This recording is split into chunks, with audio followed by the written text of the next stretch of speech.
Alright, brothers, I'm the king of video games, and today we're going to be talking about Star Trek Celebration and some news coming out of... Oh, gee! Out his Star Wars Celebration!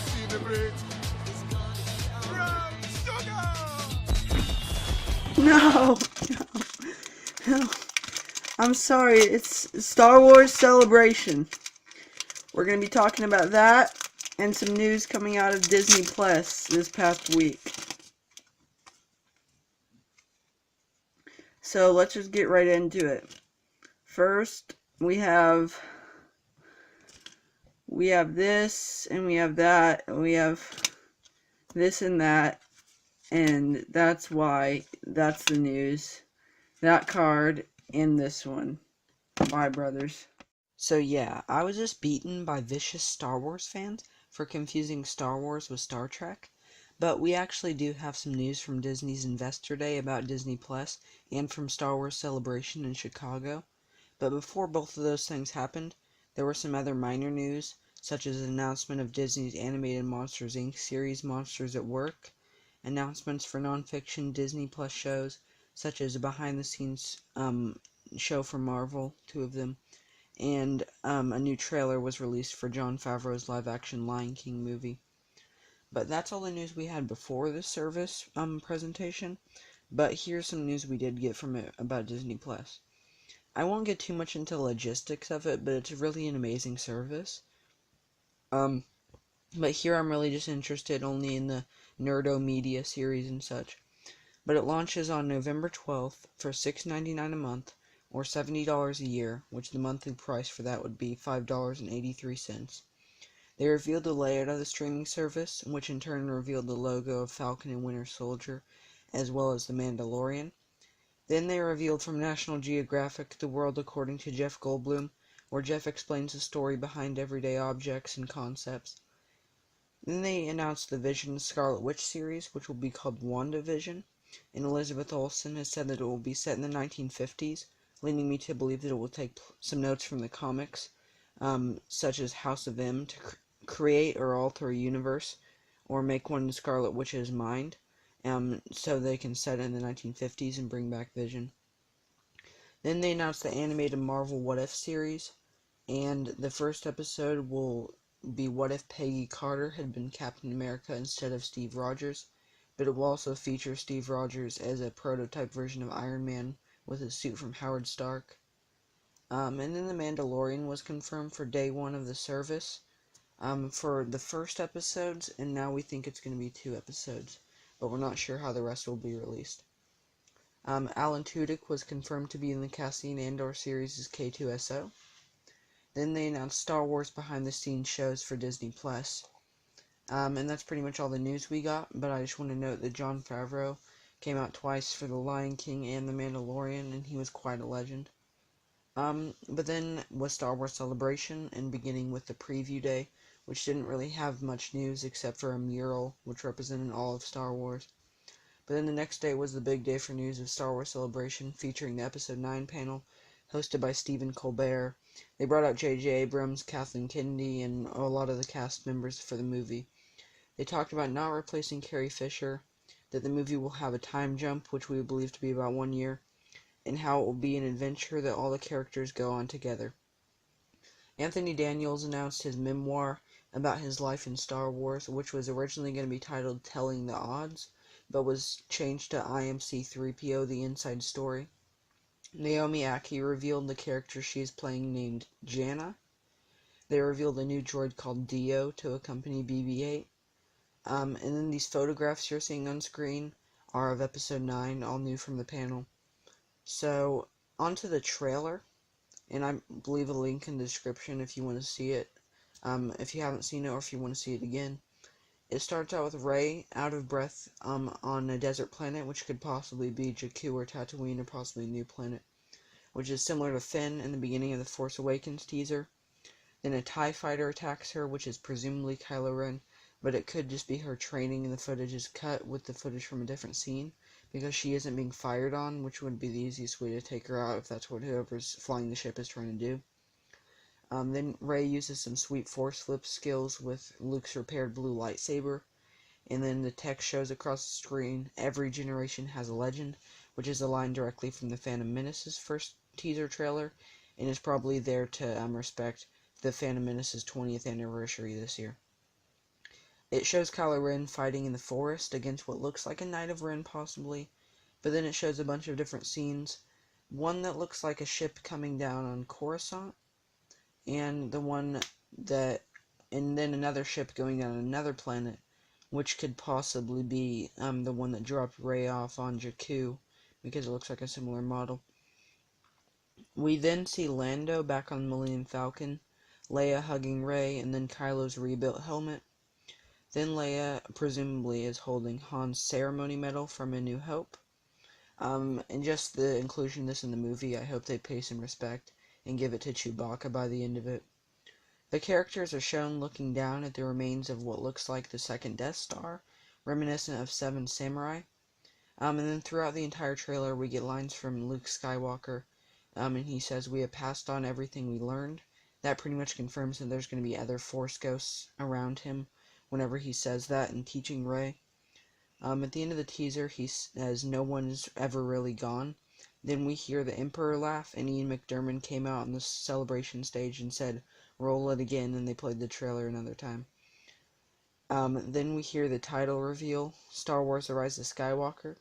My Uncle Mark was actually at the celebration, and he gave me a good quote. Whenever the Emperor laugh came over on the trailer, everyone got really excited, and when Ian McDiarmid walked on stage to say "Roll it again," excitement levels peaked. There will be a lot of speculation about the title Rise of Skywalker and what it could mean, but it is definitive that this will be the conclusion of the Skywalker saga, end quote. I don't know what form Palpatine will come back in.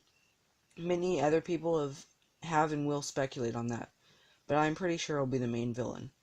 I would have never even heard of this theory if not for the master genius of Christian Harloff over at Collider.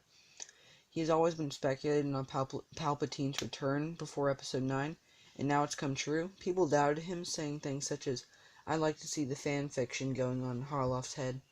Basically, his reasoning for Palpatine coming back, though, was that his master Darth Plagueis was always seeking the answer to eternal life, and had the power to save others from death, but he couldn't save himself, so possibly Palpatine found out how to do it. I do hope it isn't like in Legends where he just clones himself, because that was pretty wacky, but Palpatine coming back could also have to do with his Imperial Outpost, contingency plan, or plans for the unknown regions. But if I had to guess, I would say that he is haunting the remains of the second Death Star in some way. But then they showed the title reveal, The Rise of Skywalker. I really like it. A different title than the other movies, but it sounds very optimistic.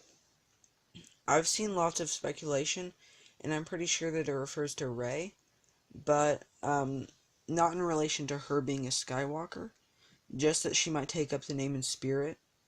But that, or it becomes a name to replace the Jedi, so that the Skywalker name can live on in the future and have a legacy after the Skywalker saga. That's really all the news we got from that panel, but at the Lucasfilm Publishing panel, they announced that there will be Journey to Episode 9 books and showed a banner for it. They didn't give any details relating to the topics of the book, but after Celebration, some news broke.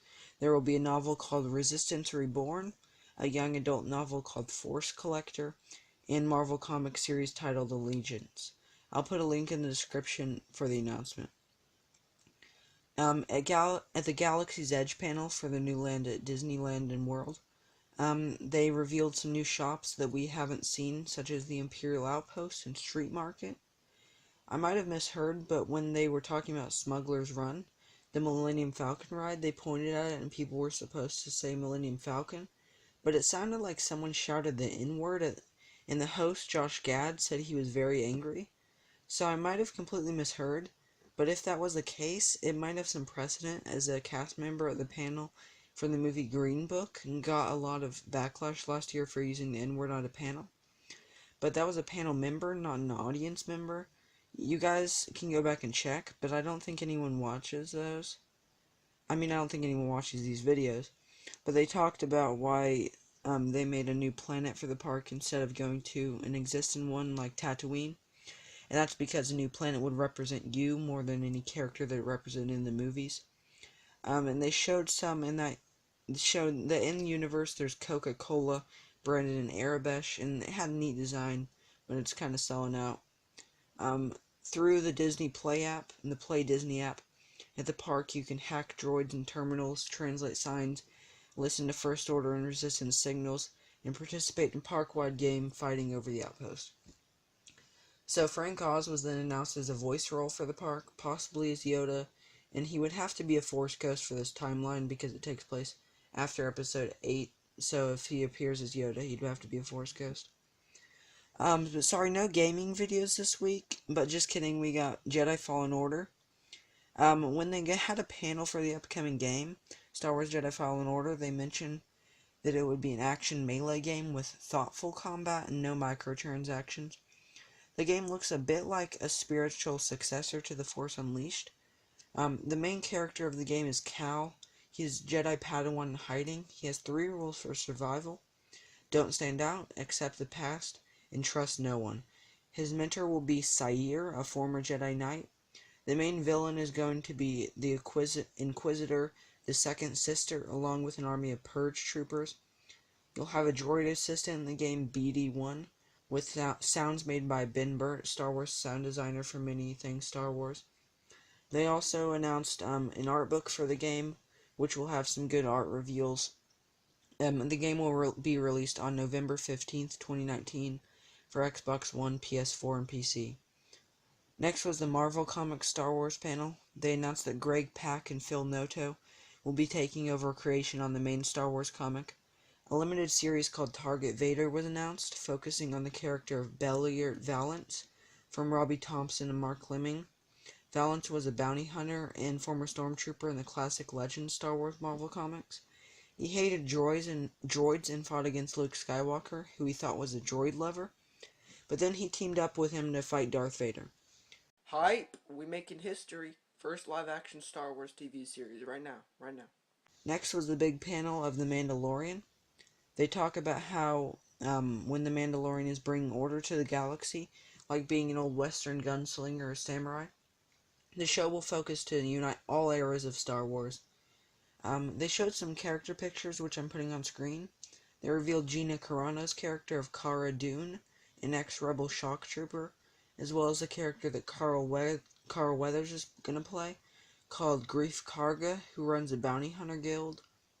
There was a sizzle reel at the panel, which showed some Jawas, dewbacks, and basically confirmed Tatooine for the series. They showed and talked about the Mandalorian ship, the Razor Crest. They showed a poster for the Mandalorian, but at the end of the panel, they showed some footage only to the audience.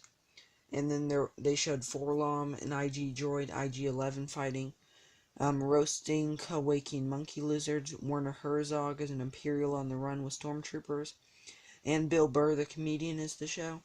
That was pretty much it from the Mandalorian panel, but I just have to say how much of a legend Jon Favreau is again, because he even called Gina Carano a gamer for doing all of her own stunts. Alan Tudyk had a panel which he gave a bit of hype around the Cassian Andor series, but he didn't reveal anything just yet. Then the Clone Wars animated series panel, Warwick Davis hosted it. They confirmed 12 episodes for the new season. They showed several clips including Bad Batch clone unit fighting against droids in Ahsoka on level 1313 of Coruscant. They talk about the Siege of Mandalore that's coming and how huge it will be. Darth Maul is going to have a lightsaber fight with Ahsoka. The Ray Park actually came in and did some motion capture for. They showed Ahsoka and the clones, and they decorate their helmets based on Ahsoka's face paint. And they show that even the clones still respect Ahsoka, even though she left the Jedi Order. They showed a new trailer, link in the description for that.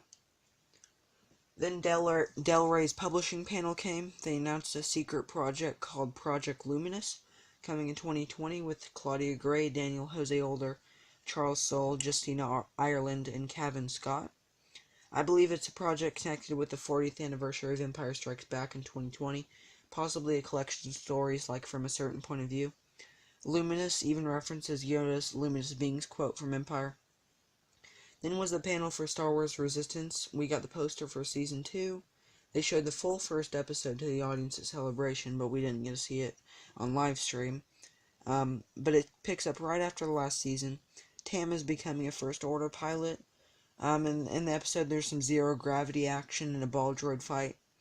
We learn that the Colossus stopped about 3 parsecs from the Imperial base on Dakar. That's all the news we really got from Resistance, but IDW Comics had a panel, where among other things they announced that Cavan Scott will continue on his Tales from Vader's Castle comic series, and that Jaxxon the rabbit-like alien from the original Star Wars comics is returning to Star Wars Adventures, with a cover by Stan Sakai, creator of another famous comic book rabbit, Usagi Yojimbo, which I coincidentally am reading the series right now. The final announcement was that Celebration 2020 will be held in Anaheim, California, likely because it's right next to Disneyland, where Galaxy's Edge will be open by then. That's pretty much it from Star Wars Celebration, as this video is coming out late. But there are a few items I'd like to touch on that have recently happened. First, Avengers Endgame released to worldwide success. I probably won't directly blog about it soon, but I really liked it and it's such a great film. Marvel also announced TV shows about Ghost Rider and Helstrom that will be coming to Hulu in 2020. Very hyped there for the Spirits of Vengeance. And Disney has announced release dates for 3 upcoming Star Wars movies for December of 2022, 2024, and 2026. Then some sad news, Peter Mayhew, the actor behind Chewbacca, has died. R.I.P. Very respects from this blog. May the Force be with you, and stay connected. Links in the description and everything. I hope you all have a gamer day. Stay connected, and bye.